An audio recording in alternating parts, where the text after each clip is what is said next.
సుస్వాగతం స్ఫూర్తి Indian news. Telangana రాష్ట్రం భద్రాద్రి కొత్తగూడెం జిల్లా పాల్వంచలో మాదక ద్రవ్యాల అక్రమ రవాణాపై పోలీసులు మరోసారి గట్టి దెబ్బ కొట్టారు. పాల్వంచ డీఎస్పీ సతీష్ కుమార్ ఈరోజు మీడియా సమావేశం నిర్వహించి వివరాలు వెల్లడించారు.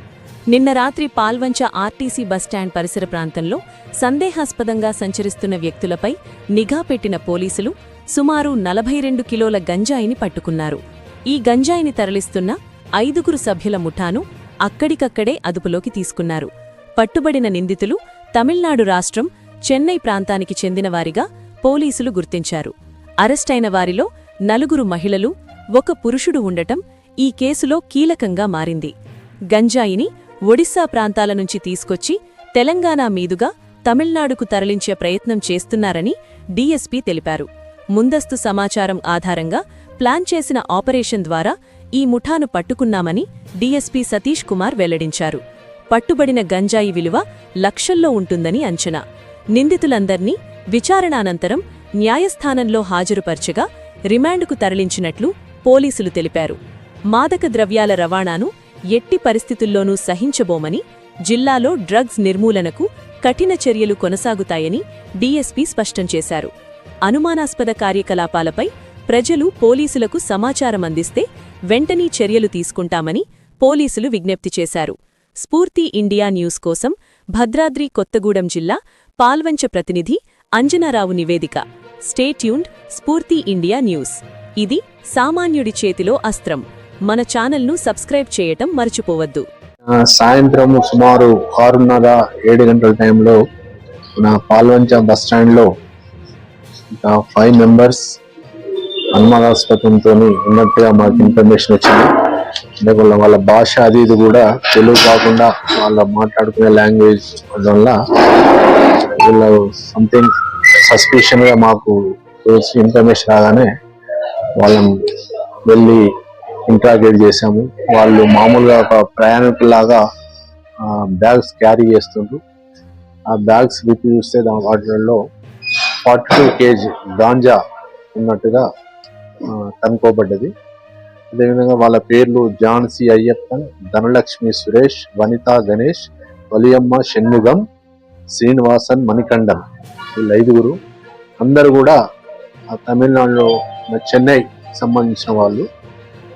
ఇంట్రాగేషన్ లో వీళ్ళు చెప్పింది ఏంటంటే వీళ్ళకు శ్రీనివాస్ అనే ఒక వ్యక్తి పరిచయం అయ్యాడు. ఆ శ్రీనివాస్ విజయవాడ ప్రాంతం వాడని చెప్పేసి వీళ్ళు చెప్తా ఉన్నారు.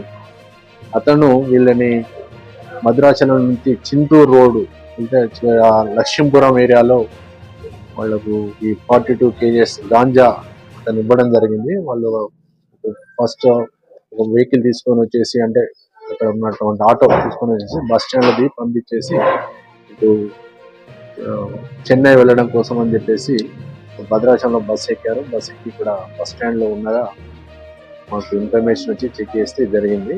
వీళ్ళు ఏంటంటే శ్రీనివాస్ అనే ఒక వ్యక్తి ఉన్నాడు చెన్నైలో. అతను తీసుకెళ్లి అతనికి ఇస్తే నరేందర్ అనే వ్యక్తికి ఇస్తే ఆ నరేందర్ వీళ్ళకు డబ్బులు ఇస్తాడు. నరేందర్ తను అమ్ముకుంటాడని చెప్పేసి ఇక్కడ ఇచ్చినటువంటి వ్యక్తి పేరు శ్రీనివాసన్. దీంట్లో ఈ జాన్సీ అయ్యప్పను, ధనలక్ష్మి వీళ్ళిద్దరు కూడా తల్లి కూతురు. మిగతా వాళ్ళు కూడా వీళ్ళకు బంధువులు అవుతారు.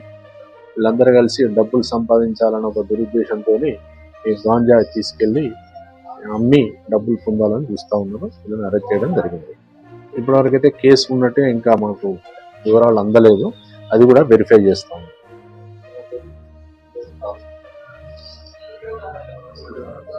$21 lakhs ఉందండి.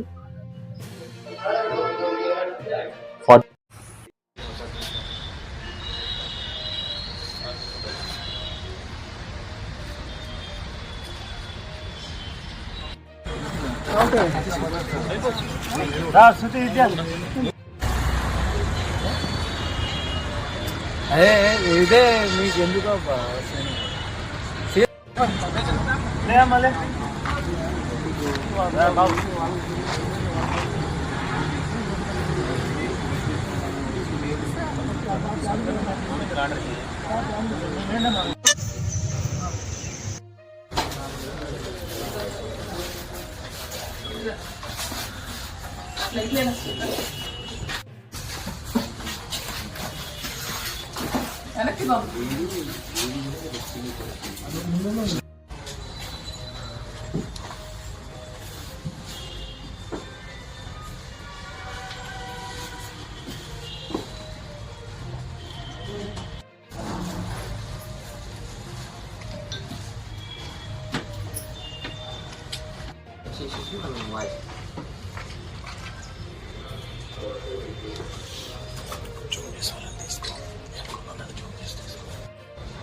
లోగోస్ లేకుండా ఫోటో